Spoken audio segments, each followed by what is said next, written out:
Guillermo del Toro is the director of Pan's Labyrinth, but he has got a whole lot of other films to his credit, and the films really share things. First of all, he is very gothic. He really lives in a dark world of fantasy. He's from Guadalajara, and I think that there's in Mexico. In Mexico, and I think the sense of the Gothic in there, the sense of the colonial holdover, and that with a stunning visual style.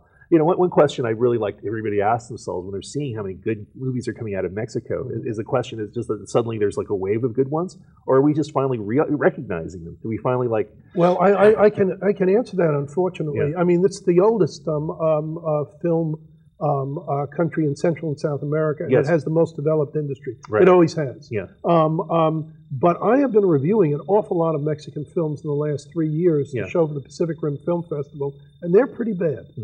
They don't have what these guys have. There are 3 or 4 other really fine directors. Well, okay, that's what I wanted to mention, is that there is a big 3 of Mexican cinema right now, just like there were big 3 Mexican muralists. Right. To get back to Del Toro, he starts off, and people won't be surprised at this, as a makeup artist, and starts his own makeup company. And from there, he goes into directing. He is educated in the film schools of Mexico, and his first film is Kronos, which is it's easily confused with another excellent shot in Mexico horror film from the 50s about a giant monolith. But Kronos, Del Toro's Kronos is about a mechanical scarab with horrifying properties discovered in an antique store in Guadalajara. He then goes to the United States on the strength of the acclaim of that, and does a film called Mimic that no one talks anymore, starring Mira Sorvino and Jeremy Northam. Don't miss it out there. Get it on your video stores. It is a delightful little film about what is going on in the subways of New York, and it really is terrific.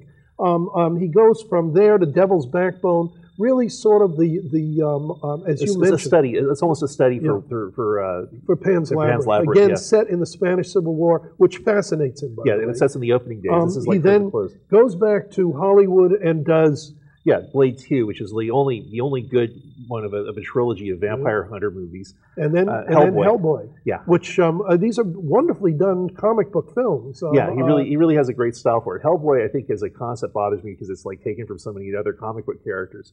On the other hand, it has a marvelous clockwork villain and establishes this whole idea of wind-up mechanisms that represent the uncanny in the orderly world. In fact, let's talk about Del Toro. Mechanics and mechanisms which represent the evils of the world. Yes. You can find those in all of his films. Also, have you realized this? All of these films take place, a good part of them, underground. Yes. In an underground world, whether it be a subway, whether it be a vampire's layers, den, or lair, or anything like that. Old Mithraic temples in Blade 2, which I thought was a brilliant thing to pick And that's the other thing. There is a lot of symbolism and objects, iconography, that is Christian, especially Catholic, but also goes back to pagan symbols. The pagan world is alive and powerful in Del Toro's films. Absolutely. And it's all, I love it. His work is just wonderful directors, along with Alfonso Cuarón.